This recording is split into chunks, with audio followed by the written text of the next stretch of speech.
In questo video voglio rispondere alla domanda: Ale, ma posso registrare un video per YouTube anche se ho un vecchio smartphone? La risposta te la do in questo video.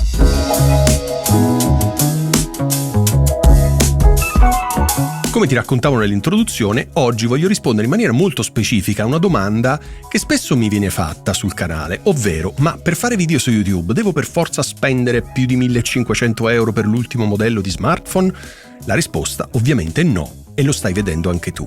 Ok? Perché nell'ordine di importanza degli elementi che fanno sì che un video sia interessante per le persone, al primo posto c'è il contenuto. Quindi se sai di cosa parlare e sai come raccontarlo, le persone guarderanno il tuo video. Al secondo posto c'è l'audio, che è molto più importante del video. Può sembrarti strano, ma è assolutamente così. Quando l'audio è buono e il video è così, le persone tendono a dire che la qualità complessiva del video è buona. Al contrario, quando l'audio è pessimo e il video è buono, le persone tendono a dire che la qualità del video non era chissà quanto elevata. Qualità complessiva.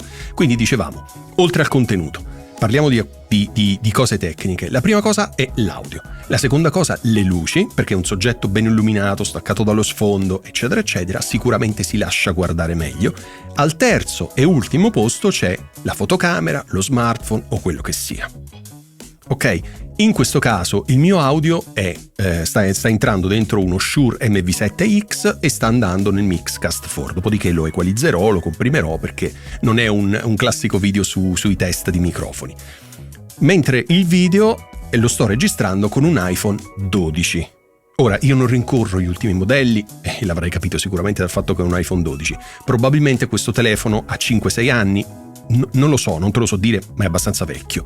Se vuoi sapere come sto registrando, sto usando la lente che è un 26 mm dell'iPhone, sto registrando in 4K con un FPS di 25, lo shutter speed è 1/50, l'ISO è 100 e il white balance è 5600 perché le luci che sto utilizzando sono 5600. Questi sono i settaggi. Sto utilizzando non l'app nativa dello smartphone, dell'iPhone in questo caso, ma sto utilizzando Blackmagic Camera App, un'app gratuita, un'app professionale, forse la migliore app che c'è in circolazione, che è addirittura gratuita, che ti permette di avere controlli manuali su tutto quello che stai facendo. Ora, se non sai di cosa sto parlando quando parlo di controlli manuali, vai a guardare sul mio canale, perché c'è una playlist intera dove ti parlo anche di attrezzatura video, fotocamere, eccetera, eccetera, e ti spiego i settaggi.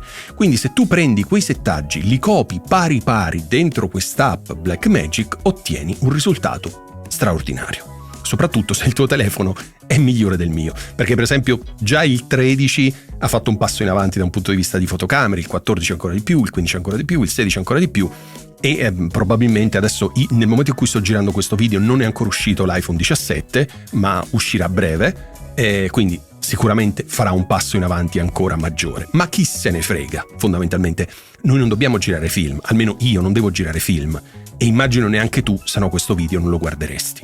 Quindi nel momento in cui tu devi fare video per YouTube, non spendere un capitale, investi nell'audio, quindi un buon microfono anche USB decente, oppure se hai più soldi un buon microfono XLR con una scheda audio, e avrai un audio di qualità.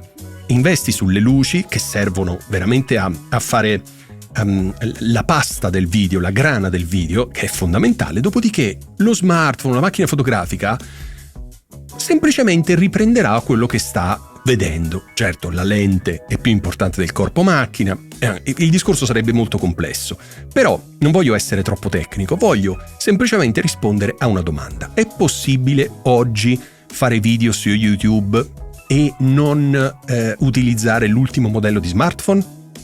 Assolutamente sì. Ripeto, io sto usando un iPhone 12, per carità sto usando la fotocamera posteriore, questo non te l'avevo detto. Sto usando la fotocamera posteriore che è migliore rispetto a quella anteriore.